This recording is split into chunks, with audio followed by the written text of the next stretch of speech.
Résumé en avance de l'épisode 919 du 15 juillet 2022, Thierry sur les traces d'Alban. L'enquête sur les cambriolages progresse.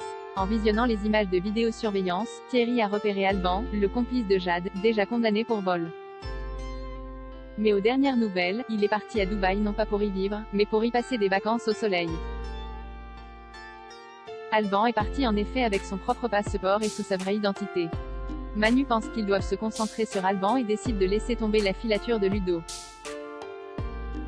Lucille sur le départ. Hakim est à la recherche d'un appartement pour Lucille et lui, mais avec 2 chambres, pour un bureau ou une future chambre de bébé, mais il n'en a pas parlé à sa compagne.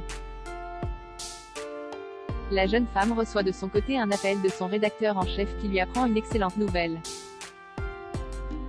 Alice apporte un coup de main à Noémie qui prépare avec des acolytes une action coup de poing contre la pollution du bitume.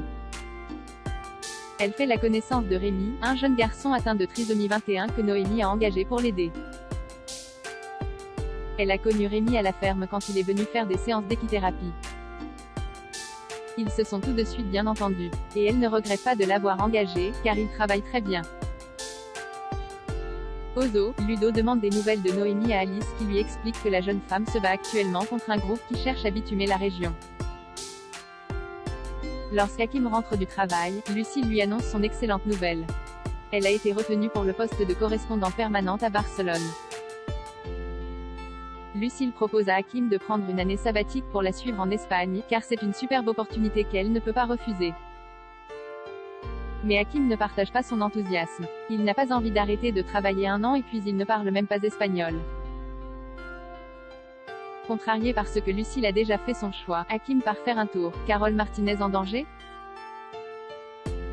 La juge Alphand attend les premières constatations de l'autopsie de Bruno Drieux mais tout laisse penser qu'il s'agit d'un meurtre, ce qui signifie que soit Verneuil est impliqué, soit il est menacé.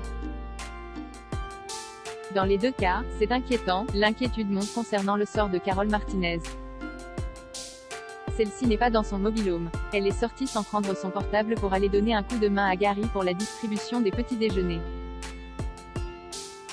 À son retour, l'agent en charge de sa sécurité lui passe un savon. Il lui demande de rester joignable à tout moment et à ne pas trop discuter avec les gens du camping. Manu est dépêché à la prison pour enquêter. Il fouille la cellule de Drieux mais ne trouve aucun indice. Manu interroge son codétenu et lui met un coup de pression.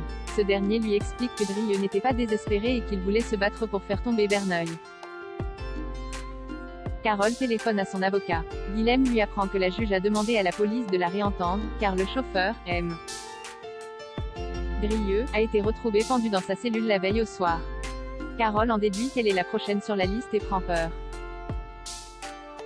Quand le soir tombe, Aurore et Enzo se retrouvent comme promis pour prendre un verre. Au bar de Dylan, la jeune femme complimente le fils d'Enzo sur sa maturité. D'ailleurs, elle ne sent pas vraiment la différence d'âge entre eux. Après le verre, ils font quelques pas dehors, car ils ne sont pas en état de prendre la voiture. Aurore a froid. Enzo pose sa veste délicatement sur ses épaules. Ils s'apprêtent à échanger leur premier baiser, mais Aurore se ravise au dernier instant, estimant qu'ils étaient sur le point de commettre une bêtise. La jeune femme finit par demander à Enzo de l'oublier et s'en va.